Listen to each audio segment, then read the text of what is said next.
Oh, no, no, no. And it really takes a special type of person to own and run a business, a successful one, right? Anyone can start a business in today's day and age. But to be successful, you got to have.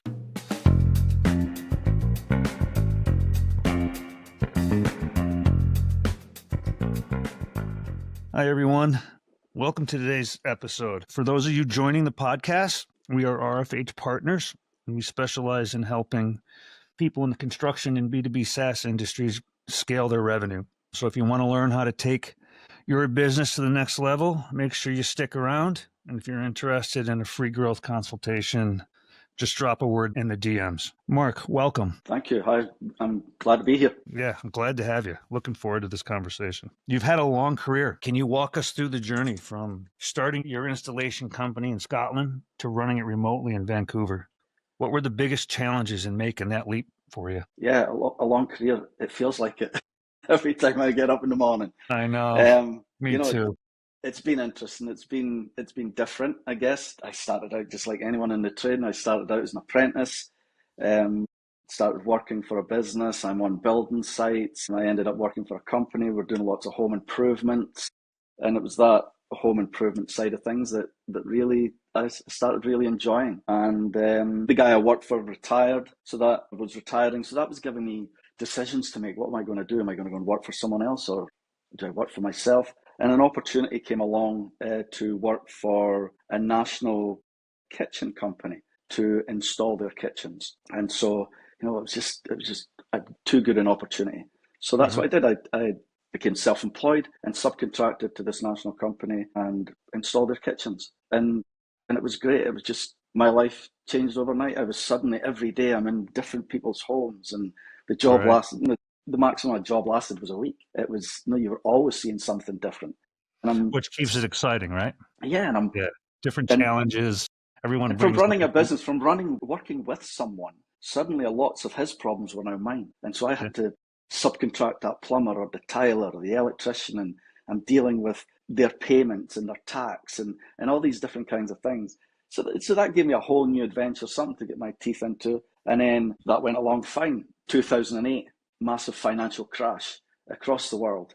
And the company that I worked for went bust. I'm like, oh my Yeah. goodness. Now, at that time, I had all my eggs in one basket, and suddenly overnight, I had no work. I'd lost an awful lot of money, and nobody knew who I was. So I had to start again in 2008, 2009. And so I slowly did that, but there was obviously something in the back of my mind from that.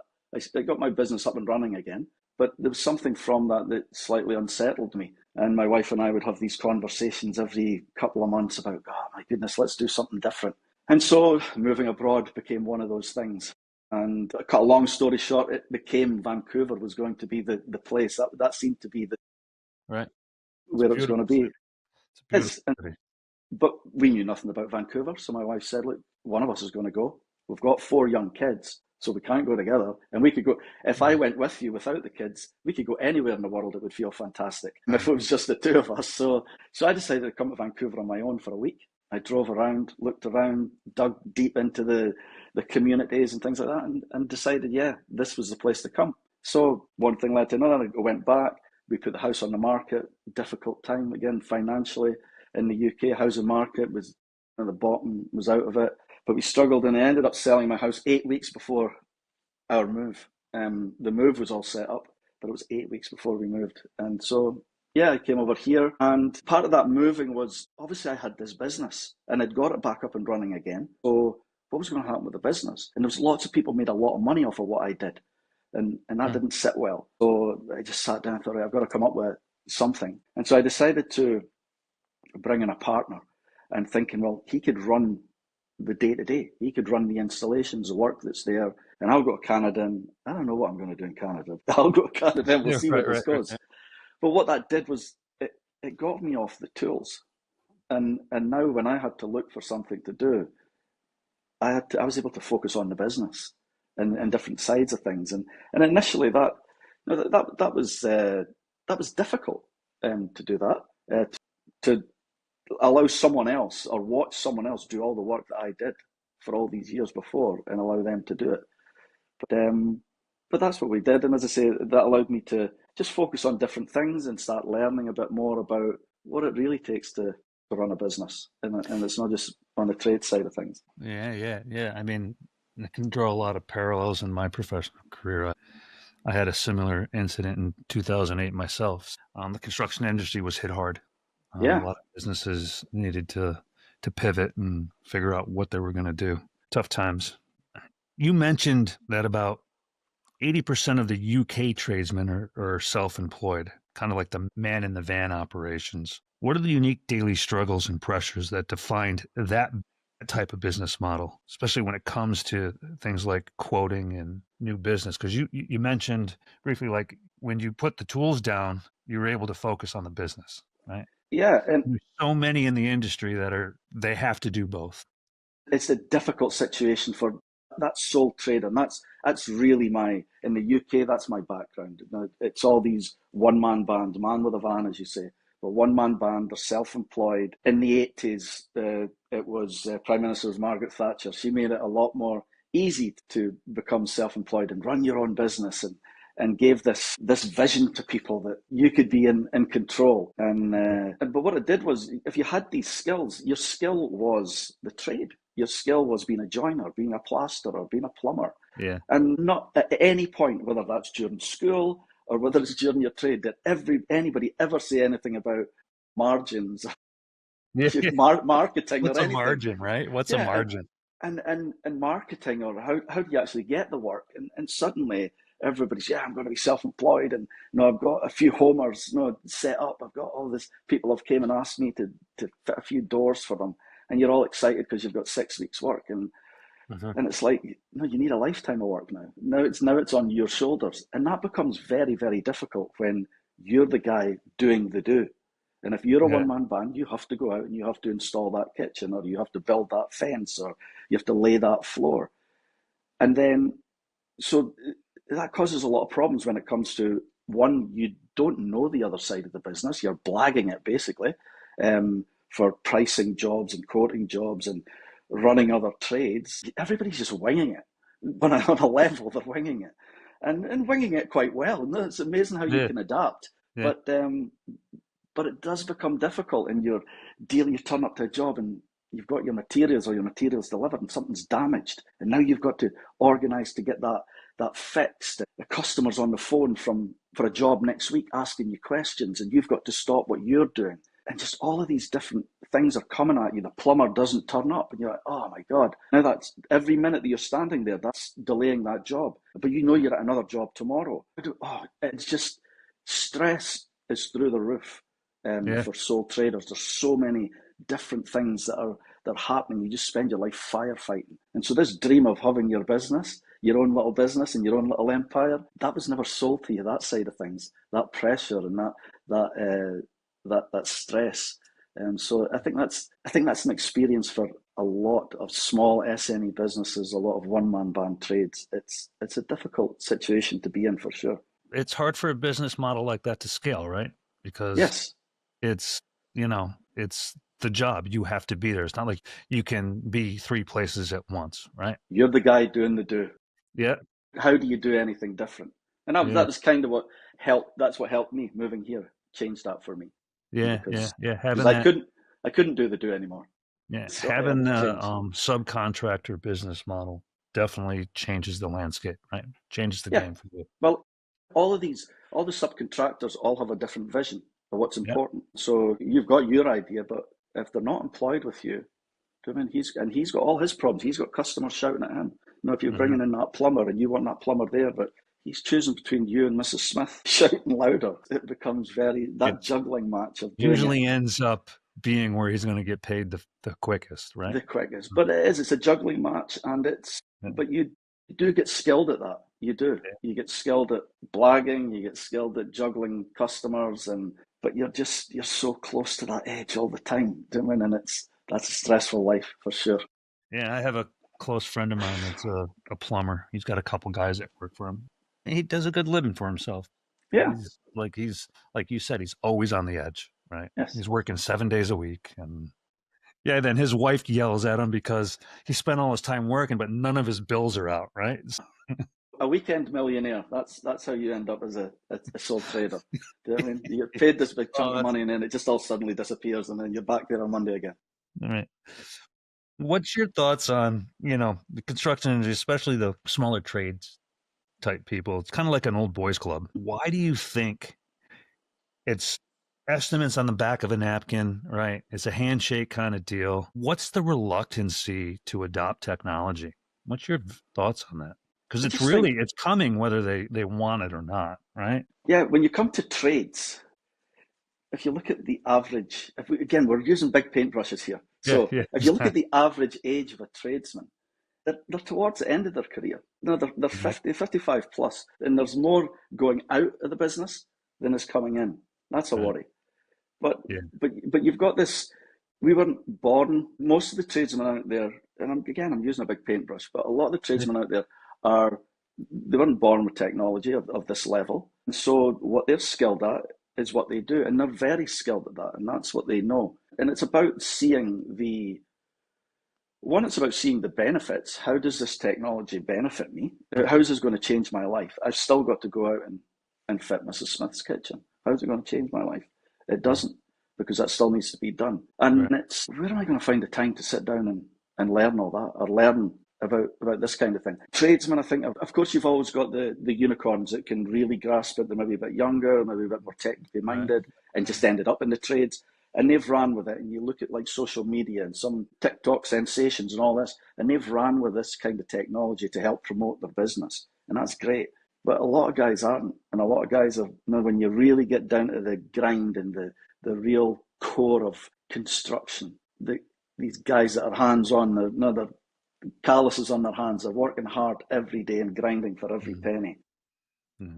I think we're still on the one-fingered emails. Yeah. So technology is like, oh my goodness. Yeah. No, I agree. And I think, the generation that's in the workforce now, or there wasn't a focus on the trades, right? It was go to college, come out with a degree and, you're going to have a great life. So there wasn't a lot of people that were trained in the trades. And I think that narrative I hope it's changing. I think it's changing with the big, AI boom. And I think there's a lot of kids coming out today that see the value or see the potential in entering the trades. Absolutely. The issue that I see there is, I wouldn't be where I am today. I'm sure you wouldn't be where you are today if you weren't working side by side with the people that have been in the industry for, so many years, right? Absolutely. You're just not, you need that training, right? You need that old timer teaching you how to run that pipe or, wire that, it's just that's where I think we missed, a decade or two of that type of training. And I think you're going to see I think you are already seeing a shift towards the trades, which I think is great. And I think, the more AI grows and the more time that goes down the road, that's where the jobs are going to come from. That's where the boom in jobs are going to be.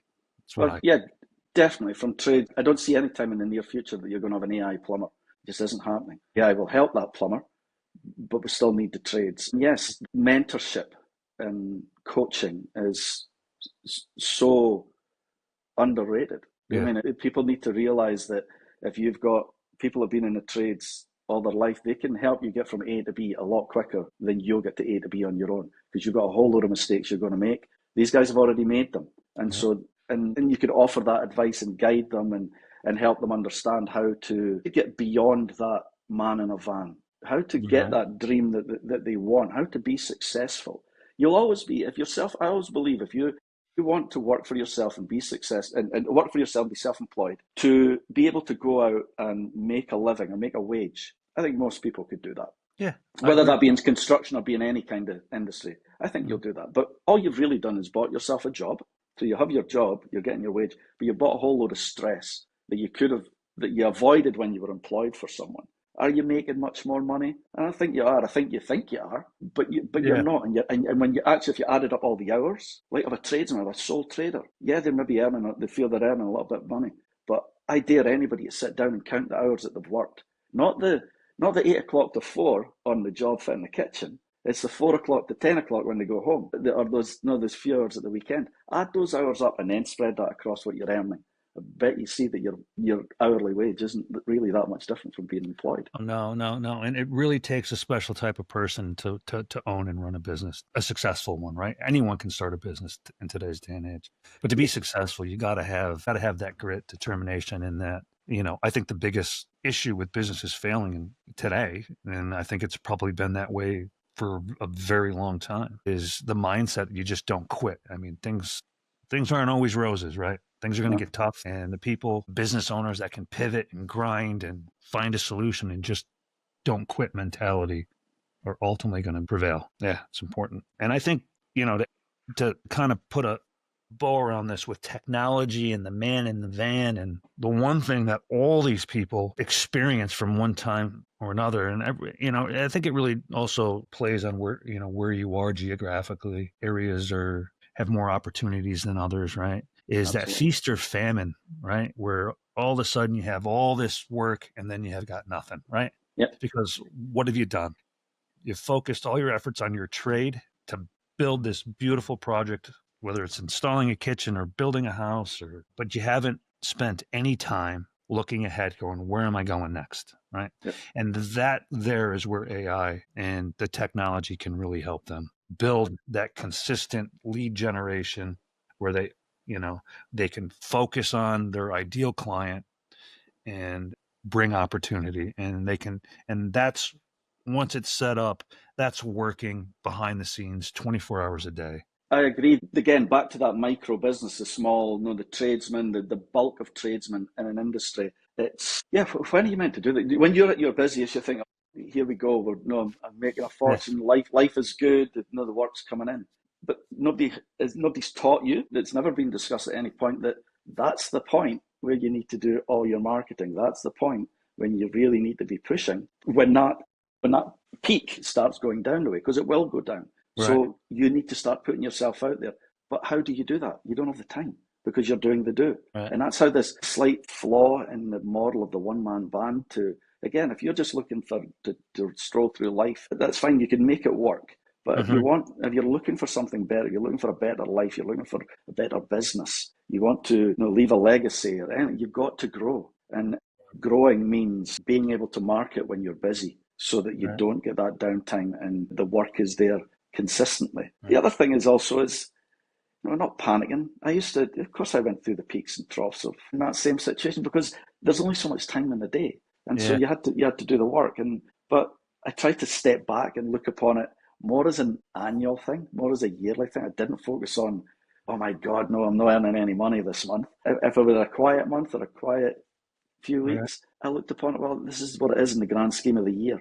And I used that time wisely to not just to market, but to try and learn ways of what can I do that makes it easier when I'm busy? How can I change things when I'm really, really busy? And it's back to educating yourself as to how to do that. And again, lots of times, it's obviously I'm doing that before this big massive AI technology thing. For me, it was about building relationships. So I would go and visit businesses and speak to the people I worked with, people who gave me work. I would spend the time. I would take a coffee and donuts and go and chat to them and build that relationship and get personal with them.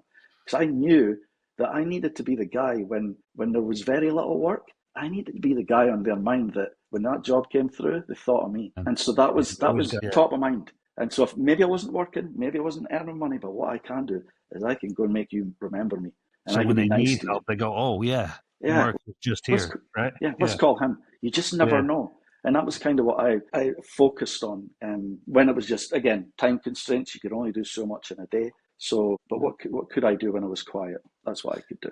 Yeah. What's the current mindset as it relates to AI with the professionals that you deal with every day? Is it confusion? Is it fear? I think people are unsure. They're unsure which way this is going to go. Where's this all going to end up? Well, I think you and I could both pontificate on where we think we're going to be in the next 3 to 5 years, but I think we could agree that we're most likely probably not going to be right? Because it's just growing. Absolutely. It's mind onto itself. Changing and morphing, and there has to be some, I don't know how they get control of it and keep it under control, there's all that side of things, but that's another conversation. But for a tradesman, I think they are, you know what, they're having a bit of fun with it. They're having a laugh with it. Are they taking it serious? No, not necessarily. Here and there, suddenly you have people who are, you'll get war and peace posts on LinkedIn. They've suddenly found that they can stick a little idea in the chat GPT and it'll churn out a 1,000-word story for them. But it's not authentic to them. And so is that really promoting your business or helping your business? So there's all of that's got to get under control. But I think Joe Average out there working the trades, the plumber, the joiner, the electrician, of course there are some people who are wisely using it to their advantage and learning about it. But to just the man in the van, I think he's still waiting to see how this is going to pan out. Yeah, there are little things that they'll do. That they'll do it with AI for photographs, or maybe give them a professional picture or whatever. These kinds of low-level things, nothing that's dramatically going to change their life. I think they're still waiting on that to see how this is going to pan out for them. And again, because they don't have the time. They don't have the time to go and do it. And I think this will pivot into, someone else is going to have to do this, because those tradesmen still need to fit that kitchen. Yeah. No, definitely. Yeah, it's the implementation. I'll end the AI conversation with this. If you could press a button and instantly solve one major operational headache for your installers using technology, what would it be and why? Or maybe you don't know. I would say two things if I can. Yeah, absolutely. Quoting is a big deal. Yep. What happens is, again, you're back to the tradesmen are working all day. So they start at 7 o'clock going to get materials. They're on the job for 8 o'clock. They skip lunch. They work all day. It's 5 o'clock. I learned the trick that I learned very quickly. When I got home, the minute I walked in that door, my wife, we had 4 young kids. So there's varying degrees of that in people's homes. But when I walked in, my wife wanted my attention. My kids wanted my attention. She would hand me the baby. I mean, it was all this, and that was a nightmare, because I had to phone Mrs. Smith. I had these texts coming in. I had calls coming in. I had a job to quote. That was stress on another level. So what I learned to do was finish my job and park around the corner, because as long as I didn't walk in that house, my wife was fine and the household was fine, and it carried on. But if I spent an hour in the van and caught up with the various phone calls, made my calls, sent a few emails, that took the pressure right off me. And then I can spend the time with the kids. We could have dinner. Everybody could settle down. And then maybe at 8, 9 o'clock, I could go and do that quote that I needed to get out for the next day. And that's, if we could change that, I think that would be helpful to people, to be able to talk notes into their phone. And and just say, this is the job, this is what we've got, we're going to be on here for 3 days, we need a skip, we're going to need a plumber for a day and a half, this, that, and the next thing. But when he gets home, it's all sitting there, and he just needs to tweak it and tidy up and send it. That kind of thing would be, super helpful to tradesmen. So the future of your business, where do you see it going? My business now. So my business, I have a relatively new business now. I started my business, KBB Momentum, surrounded by what we're talking about, but focusing on helping that sole trader, that kitchen and bathroom installer. That's my background. I've 30 years of running an installation company. Yeah. I understand installers, I understand subcontractors all around that trade, and I understand the problems that they have day to day. But the fundamental thing I understand is, I talked about, we're an aging workforce, and there's not enough young people coming in. There are young people wanting to get into the trades, but there's not enough tradesmen willing to train them or willing to take them on. And I believe it's because they're sole traders and they're too small. Because when you're a sole trader and you bring someone in, if you're lucky enough to get someone to come in to train them, and you have them, you're putting a big investment of time, a minimum wage and all these things. But the cost of having someone working for you that isn't giving you any output is expensive. And also, that job that you've got 1 week to do, it's going to take you longer when you've got to focus and train someone else. So you're instantly losing money, and it's instantly costing you money. And once you train that guy up, 4 years down the line, well, they're actually trying to shorten these training schemes to 2 years, 18 months, and they're trying to flood the market. Some of these programs are coming out as a licensed plumber, electrician, and HVAC tech. They put, what do you call it? Apprenticeship hours to it, where you have to have so many hundreds of hours of apprenticeship. But that's That's a disaster scary. waiting for another Yeah, day. exactly. But as I say, you've got these young apprentices, and they're fully qualified, and they're working along with a guy, and that guy seems to be doing well, and you're getting a wage. When you're one on one like that, your girlfriend, your mum, or whoever it is starts getting in your ear and thinking, you know what, you could do that. Why don't you start your own business? Why don't you look towards that? And he thinks, yeah, you know what, that's what I'm going to do. So then he leaves, and it's very difficult for a one-man band to offer enough incentive and enough money or whatever to keep that person. So now what you've done is you've just trained your competition because you're now diluting the work that's out there. Well, the younger people, like assuming that you're training, they're living hand to mouth normally. So they're not looking at it long term. They're looking at, No, I can make an extra $100 a week, right? Or I can make an absolutely. extra $50, right? Yeah, that's the problem. You're literally training your competition. So the key for me was with this consultancy side of things, it was about doing what I did, teaching people to do what I did, and then you could do what I did from anywhere in the world.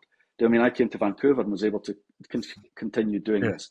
But what it is about growing your business, and for that, fundamentally getting that tradesman off the tools. So that aging workforce, if you're 55 years old, you're thinking about, where is this going to end? Have you pumped money into your pension? Are you thinking about after you're retired? No, that's never been really a high priority all your career. But now there's a panic, and there's not enough money to put in to get anything out. So now you're trying to grow something. And to grow something, once you can start growing that business, now bringing in an apprentice is a good thing. And it's helpful to your business. But also, you're creating a brand. And if you can create a brand, it doesn't matter if that guy leaves. He can't compete against the brand. He can compete against you one-on-one. But if you've got a company and a brand that's out there, that brand has a life of its own. And that small one-man band doesn't compete against a brand. That brand has trust, has verification. It has, these people don't even need to know you. You're a brand. You're trusted within your industry and your area. Absolutely. So if you could build that business, and it doesn't need to be huge.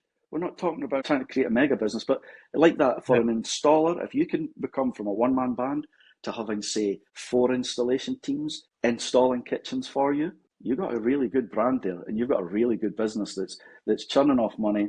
You've been able to step away. You've got admin in. You've got people looking after all the various bits and pieces that aren't your skill set. But you've got, and you're just directing it and managing it and orchestrating it. And I think that's a key for a lot of people, to give them, again, this aging workforce. And if we can get them a little bit bigger, they will be willing to take on those younger people. And that in itself will help the construction industry to start growing.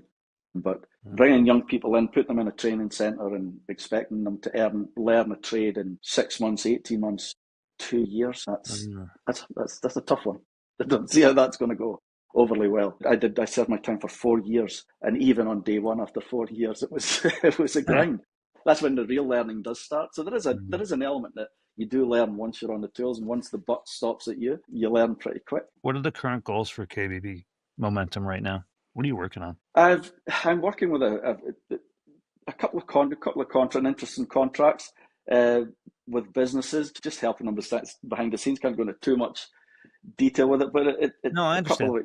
A couple of exciting projects of just supporting what they do at this moment in time, and what that's doing is introducing me to businesses. It's given me a really good insight. One of the things, I'll just put this out there to your audience. One of the jobs I'm doing is it's forcing me to go and visit people's websites. And I'm going through all the different websites, and then hundreds of websites I'm looking at of different companies. And if I could leave anything, is go and have a look at your website and really look at it, though, and look at it from a customer's point of view and try and see what they see. You know what? You could probably even put your website in the chat GPT or something to Perplexity or wherever, and get them to grade your website and look at it, because there's a lot of businesses that are decent businesses out there, but their websites are like, oh my God, it's scary.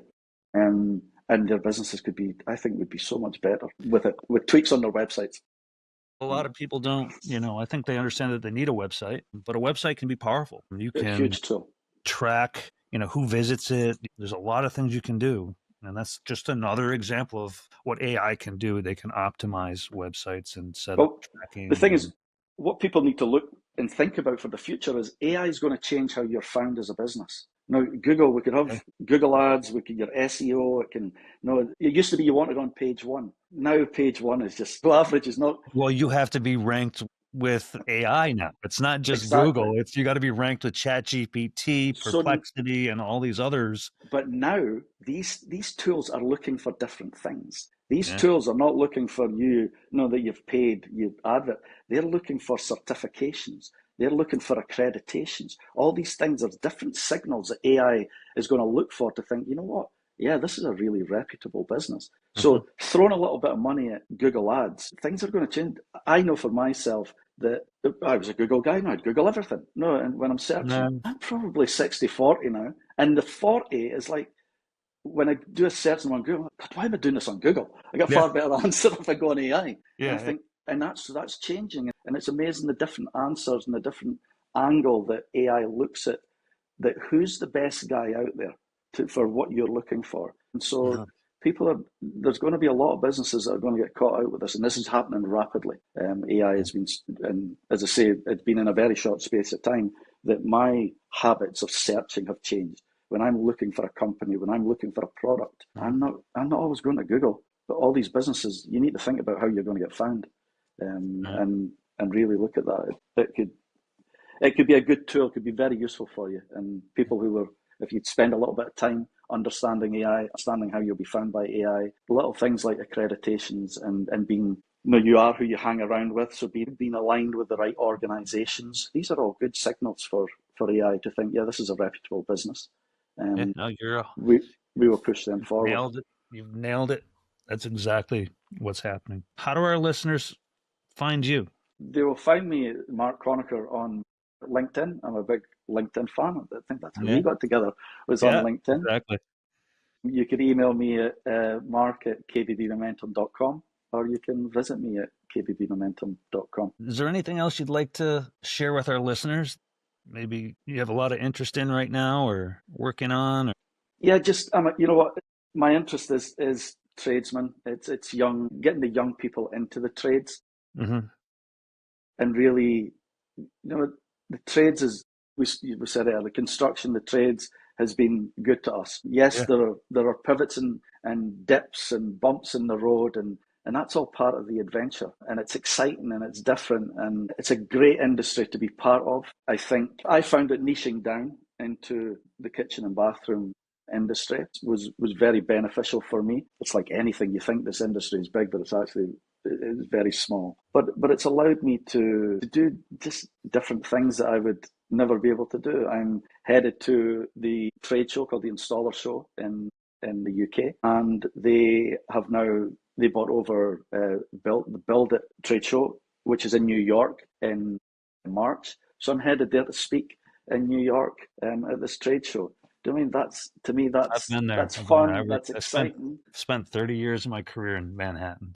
Yeah, so it opened. There's a trade. So I'm starting as a little business in Dundee, and however many years later, I'm speaking at a trade show in New York. That's the kind of adventure that the trades can open up for you if you're willing to pivot and move and go with the flow. It could be an exciting thing, and I think the young people just need to embrace this. There's so much more than a degree, and I think they know that things are changing. I know here in Canada, I think it's in Ottawa, they've opened up that rather than doing grade 12, if you could, in grade 11, you could leave and start doing your apprenticeship a year earlier, and getting into if you're going into the trades. Things like that, government's looking at ideas like that, I think is great, getting it back into schools and talking to young people, and that comes from these kinds of podcasts. If a young person could see this and maybe be inspired to get into the trades, or to reach out and say, hey, how do I get into the trades? Where do I start? You know what? Please reach out to me, or I guess for yourself as well. You're always willing to point people in the right direction,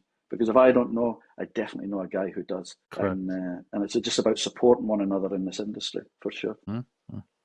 It's awesome. It's been a great conversation. I've enjoyed it thoroughly, and I'm sure our listeners are too. So thank you so much for your time. Thank you for having me. I really enjoyed it.